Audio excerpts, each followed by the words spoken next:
Aloha, everybody. Welcome to February's edition of Intuitive You, my monthly intuition letter and author's update.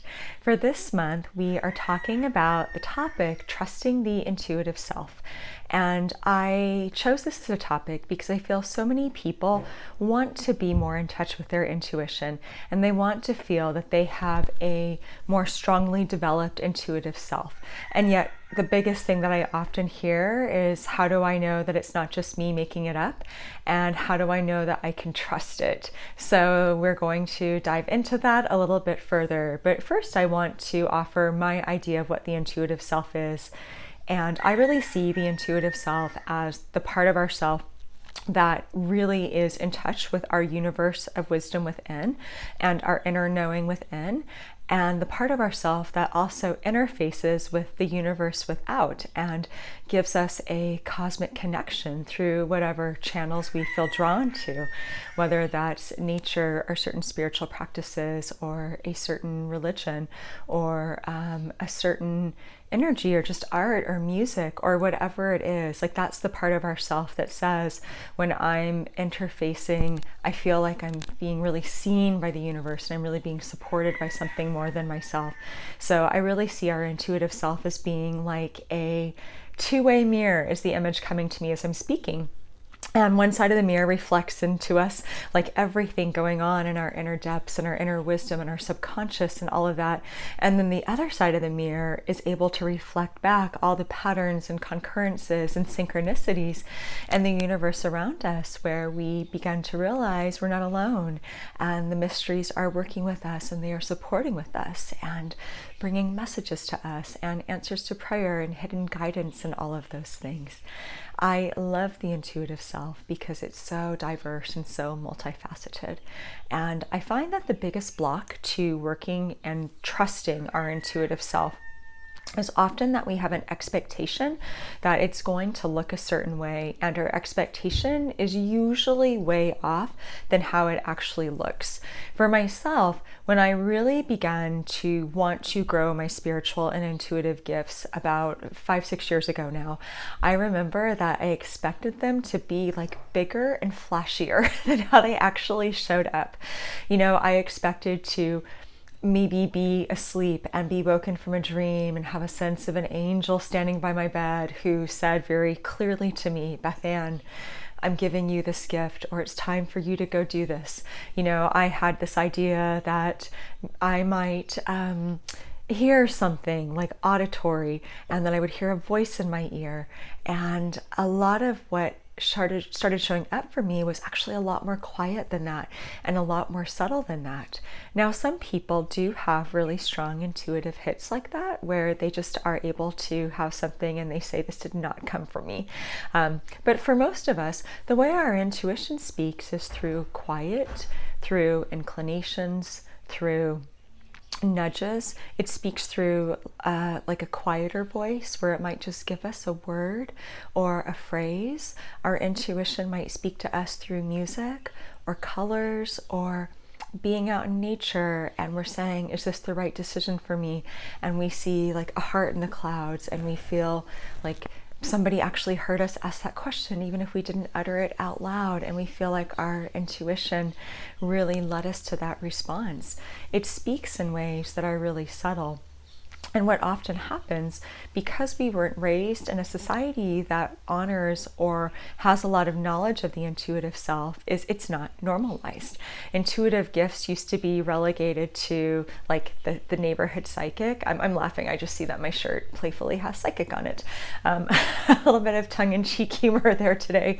But you know, we have this impression that it's somebody with like a crystal ball and they're going to charge you a lot of money and they don't know what they're talking about, and it's like Whoopi Goldberg and Ghost, you know, when she's sort of running a sham for a while. And we just have this total misconception of that based on this outdated archetype or outdated idea, because nobody talked about it. Nobody said, no, your intuition is this like beautiful universe given gift. It's given to you so that you always have like an inner GPS for your wisdom. And so you're always able to interface with the universe and really ask the universe what's right for my soul and receive answers that support you on the path. Nobody teaches us what a incredible thing that is, and that it's this amazing gift inside of us. We don't usually have people where if we say, I think I had an intuitive hit, people don't even know what that is. So you don't go to a parent and say, I had this milestone, I felt like my intuition gave me this feedback about a friend and it said that's not a good friend for you, and then later I found out that they were talking about me behind my back, and guess what, Mom, I was right.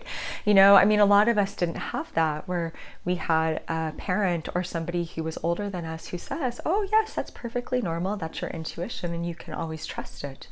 So that is something that women in particular, but also men, have really been reclaiming in the last 10, 20 years, longer than that, but we're seeing like an upsurgence in people being interested in intuition and more open to exploring it and more open to thinking about it in terms of the science behind it and in a broader way than just sort of this like mystical, you know, strange woo-woo stuff, which yay, if you like that. I have that side of me. But I also have a highly scientific side that likes to ground this stuff and say, yes, this is real and it can be real, and there can always be a little bit of mystical woo if that calls to you.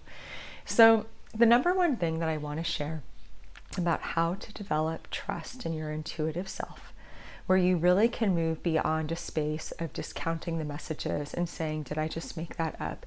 And you actually can't shortcut this step. You're never going to get there if you don't do this.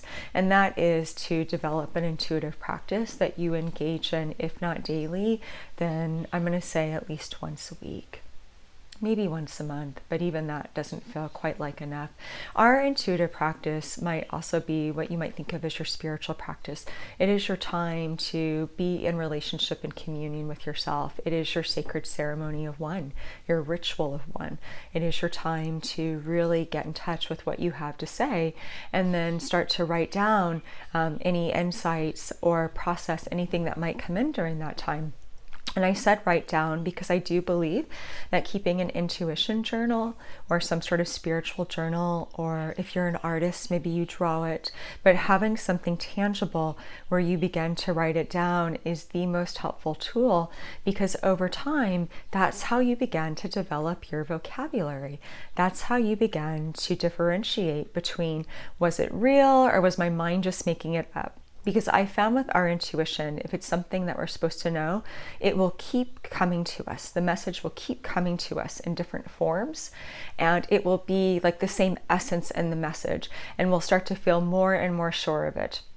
Sometimes our mind does project onto things, and that's why I think when we write it down and just stay open without attaching to am I right or am I wrong, that's the healthiest practice, because over time we get to build this toolbox, this journal, these notes where we are being like an anthropologist, and we're observing how intuition works, and we're making notes about it, and we're saying, wow, I had this dreamy intuition time this morning, and then this really cool thing happened later today. Or maybe we write down, I thought I had a hit about so-and-so and I was totally wrong, and maybe that helps us see, wow, I've got a part of myself that's really afraid of intimacy, and that part sometimes confuses itself with what is my true intuitive knowing. That's really how we began to develop our own intuitive relationship, and nobody can teach that to you. People can work with you on that. When I do intuitive mentorship, some of what we do is really look at how does your intuition speak, and really opening you up to the multiple ways that your deeper self and the universe is speaking to you. But at the end of the day, the only one who can experience yourself is you. So you're the only one who can create space to really know who you are as an intuitive self. So develop an intuitive practice. That could be time in nature, where you, if you're outdoors a lot, you just think at the end of today, I'm gonna give my thoughts to the trees, and I'm gonna check in with myself and see if anything shifted. Do I feel calmer? Do I feel more grounded? That could be, like I said, sitting down and doing something structured with journaling. That could be cards. That could be intuitive reading. Grab a book, hold it, ask your question, close your eyes and thumb through and stop on the page that feels good to you. That could be so many different things. There are a lot of ways to develop your intuition, and make sure to check out the discovery question and the discovery activity, because I give a few more tips on how to do that. I try and keep these videos around 10 minutes, and here we are. So I will wrap up. If you're happening to just catch this on YouTube, this is part of a monthly e-letter that I do, Intuitive You, and you're welcome to go to my website, BethAnneKW.com, and sign up for the full thing if you'd like the letter itself. And to all who joined us and watching this video, thank you so much. I appreciate you, and here is to beautiful, amazing, intuitive you.